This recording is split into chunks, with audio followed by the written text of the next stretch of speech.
Anna Fusco, Broward Teacher Union President, reporting on behalf of the Broward Teachers Union. Since I'm speaking on committee reports, I would like to formally say congratulations to our new chairs, Abby Friedman, Chair, and Nora Rubert, Vice Chair.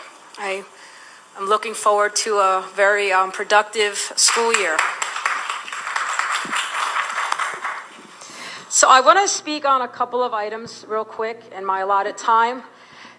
First of all, with 4.9, as you heard from our group that we are meeting together collaboratively and coming up with some proposals to revamp 4.9. From what we have seen in the past with 4.9, don't want to make too much speculation or assumptions, but there has definitely been a situation where it has not been either governed, followed, or looked into with fidelity. Things get presented to the board members, and you go on behalf of what this committee is giving you.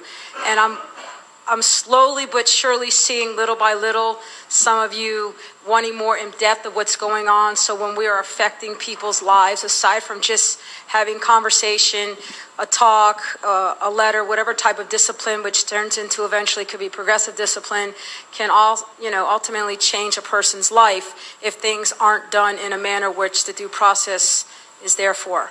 I would just like to say, and I'm going to put it out there on the record, the person that was taking care of a lot of the supposedly due process that was in a position, Jillian Herron, that had absolutely no experience.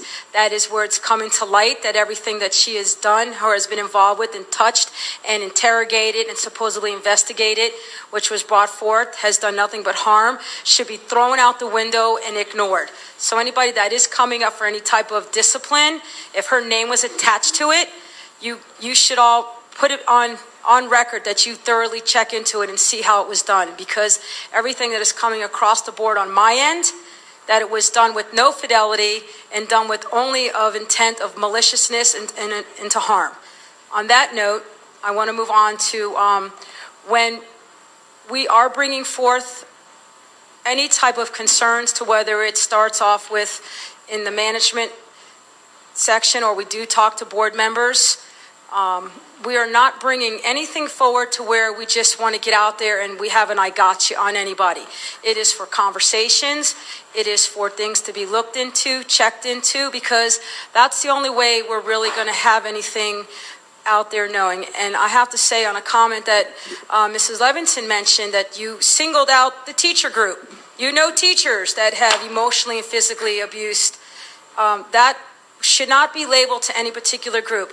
We have a large number of employees that work in the Broward County schools that could possibly fit into that piece of where they physically and emotionally abused anybody, whether it was a student or a colleague or a parent. So we would like you to, when you guys are sitting up there, to really take in the check of when you're making an announcement on addressing a particular group, that if we can make it, general, because that remark is an attack on teachers, which is in my bargaining unit, and I take offense to that, because from what I'm seeing, out of the 14,300 teachers, the majority of them are not out there abusing emotionally and physically. They're out there doing their job to nurture and teach and educate and have the children have a positive time in their classrooms.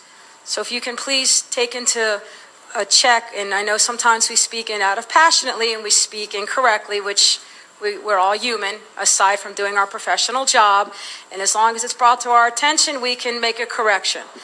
And I want to talk real briefly on a member that's going to be coming up for possible of losing their job, who is on probation time.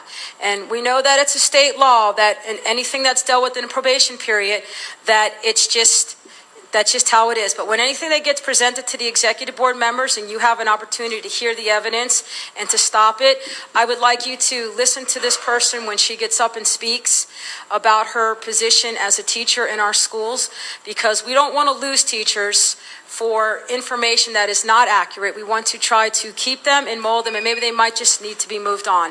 Right. Thank you for your time. Thank you. Any other committee reports?